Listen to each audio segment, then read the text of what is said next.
Vós sois rainha do mundo inteiro, voltai para nós vossos olhos de mãe. Sois a mãe do Senhor, mensageira da paz, sois rainha da terra e do céu.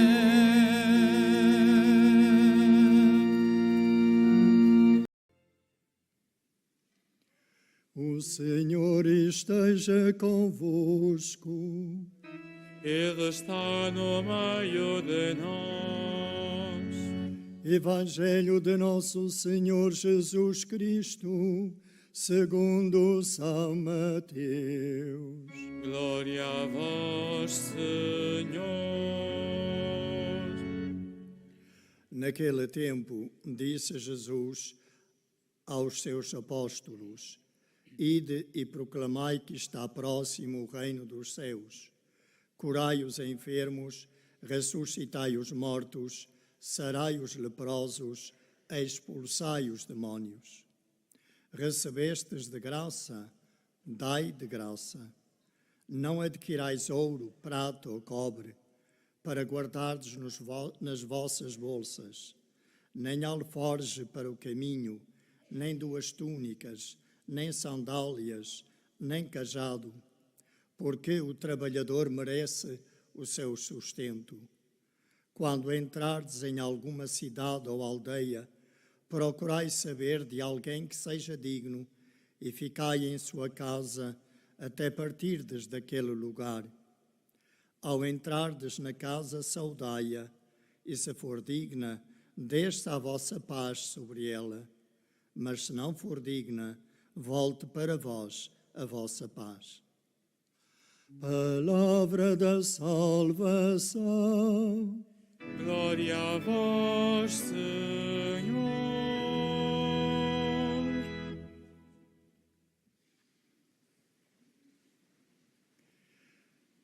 Celebramos a festa de um apóstolo, a festa a memória de um apóstolo, São Barnabé, que não fez parte do grupo dos apóstolos que andaram com Jesus, não terá conhecido sequer pessoalmente Jesus, enquanto Jesus viveu neste mundo, porque ele é natural de Chipre, embora judeu, da colónia judaica que vivia em Chipre. E o seu nome não era José, o seu nome era José, não é Barnabé. Este nome Barnabé foi dado pelos apóstolos e significa filho da consolação. Ora, como nós escutamos no testemunho que dele dá São Lucas nos Atos dos Apóstolos, era realmente um homem bom e cheio do Espírito Santo e de fé. Então, a primeira luz que nós podemos colher na vida deste apóstolo, deste santo apóstolo, é esta, a bondade e a generosidade. De facto, depois dele se ter convertido à fé em Jesus, ele possuía terreno, campo, que vendeu e pôs o dinheiro, todo o dinheiro, à disposição dos apóstolos para acudirem aos mais necessitados da comunidade. Portanto, é um coração bom e, ao mesmo tempo, generoso, que partilha com os outros os seus bens, que não está agarrado às riquezas deste mundo, mas que entende aquilo que Jesus nos diz, convidando-nos a olhar, sobretudo, para os nossos irmãos mais desfavorecidos em maior necessidade. É um homem bom de coração.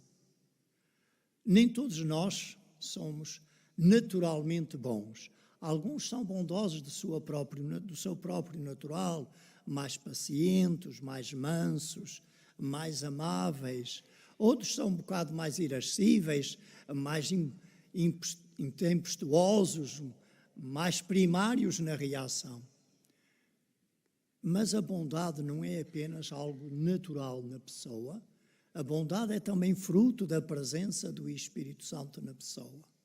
E nesse sentido, mesmo os que somos mais agressivos na nossa maneira de estar, mais intempestivos, menos bondosos, podemos acabar sendo se formos abrindo o coração à ação do Espírito Santo, para que Ele nos ajude, digamos, a tratar sempre com bondade os nossos irmãos.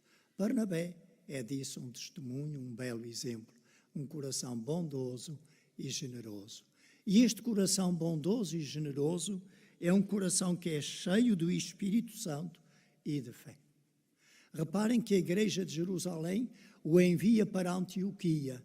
Não é ele que decide por si próprio ir para Antioquia. É uma missão que ele recebe da Igreja.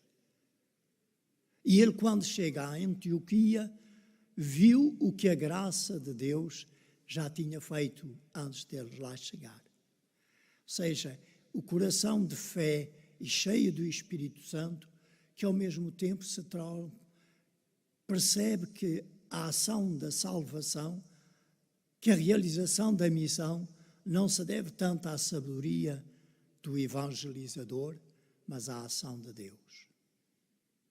E é importante que nós, nas nossas vidas, tenhamos consciência disto. Todos nós na Igreja somos, de alguma forma, chamados a viver a missão. Uns de um modo, outros de outro, mas havemos de vivê-la com a consciência de que a missão se vive na humildade, sabendo que nós não somos os protagonistas, que não se deve, sobretudo, às nossas habilidades e sabedoria humana, o fruto da missão. Os frutos, o resultado, são, sobretudo, fruto da ação da graça, fruto do Espírito Santo. Este homem cheio de fé e cheio do Espírito Santo e de coração bondoso é um homem capaz de fazer pontes. Já tinha sido ele, quando a comunidade de Jerusalém estava com medo de receber Paulo, porque ele tinha perseguido de morte os cristãos. Entretanto, a caminho do Damasco, tinha-se convertido porque Jesus o fez cair do cavalo em que ia, sobretudo do cavalo da sua autossuficiência e orgulho farisaico, porque ele era farisaico de formação. E foi este Barnabé que foi ter com Paulo e que o introduziu na comunidade de Jerusalém, para que os apóstolos não tivessem medo de acolhê-lo. E agora que ele está em Antioquia e Paulo estava em Tarso, ele, sabendo da formação que tinha Paulo, porque tinha sido doutorado na escola de Gamaliel, na lei judaica, é um doutor da lei, Paulo, ele vai ter com ele, pedir que ele venha colaborar com ele naquela missão. Então, o sentido de viver a missão, não apenas eu sozinho, mas em colaboração com os outros. É muito importante que um sacerdote saiba na sua paróquia ou nas suas paróquias cercar-se de gente que colabora, não querer ser ele sozinho a tudo fazer, mesmo que queira não poderá chegar a tudo nem a todos. Então esta humildade de coração para ir buscar alguém que eu reconheço que é capaz, tanto ou mais do que eu, de ajudar naquela cidade de Antioquia a cativar os corações para a boa nova do Evangelho. A missão na Igreja não se vive de forma individualista, mas em comunhão, de mãos dadas com os outros, porque cada um tem o seu dom, o seu carisma, o seu jeito. São Paulo era um homem intempestivo, fogoso, mas com capacidade de convencer, de falar. Barnabé é, sobretudo, aquele homem de bondade que faz as pontes, que faz a aproximação, que vai ter com as pessoas. E eles dois puderam fazer um grande trabalho em Antioquia. Se nós soubermos aprender com ele, com São Barnabé e também com São Paulo, poderemos aprender a viver a nossa vida cristã sem ter medo de que o outro ofusque a nossa luz. Se o outro faz bem, bendito seja Deus. O bem que o outro faz não me prejudica, antes pelo contrário. Se eu quero ajudar a construir o reino de Deus, se o meu irmão tem um dom que lhe permite fazer bem, bendito seja Deus. Não devíamos ter nem invejas nem ciúmes. Isso significa que estamos a pensar mais em nós do que na construção do reino de Deus. quando nos enchemos de invejas e de ciúmes nas nossas comunidades cristãs, porque aquele ou aquela não é melhor catequista do que eu, porque aquele canta, mas eu ainda canto melhor. Meu Deus, mas nós estamos todos a querer edificar o reino de Deus. Não deveríamos alegrar-nos pelo dom do nosso irmão ou da nossa irmã, em vez de nos enchermos de inveja, que depois vão criar as divisões, as lutas internas, que acabam por não deixar a Igreja ser aquele testemunho de unidade, de fraternidade, de comunidade que vive unida no amor de Jesus. A outra dimensão que nós podemos ver é que quando Barnabé e Paulo, são destacados para irem para mais longe, e Barnabé, vai acompanhar Paulo, e Paulo a ele, na grande primeira viagem apostólica missionária realizada por São Paulo e por ele também. Mas reparem que Barnabé não tem medo de que seja São Paulo a ter mais espaço, porque Paulo é aquele que sabe falar melhor, aquele que está melhor em público para convencer aqueles que escutam. Barnabé não se aflige com isso. Não diz a Paulo, eu é que te fui chamar agora, eu é que sou o chefe aqui. Não, ele aceita que seja São Paulo a conduzir. É muito importante também nós aprendermos esta humildade de coração, que só é possível quando o coração é um coração como o de Barnabé, cheio do Espírito Santo e de fé. Quando se tem verdadeiramente fé e nos deixamos guiar pelo Espírito Santo, nós não nos preocupamos em ser o primeiro, nem o segundo, nem o terceiro. Preocupamos-nos em fazer aquilo que, segundo os dons que Deus nos deu, somos capazes e podemos fazer. E alegramos-nos que o outro, nosso irmão, possa fazer mais e melhor do que nós.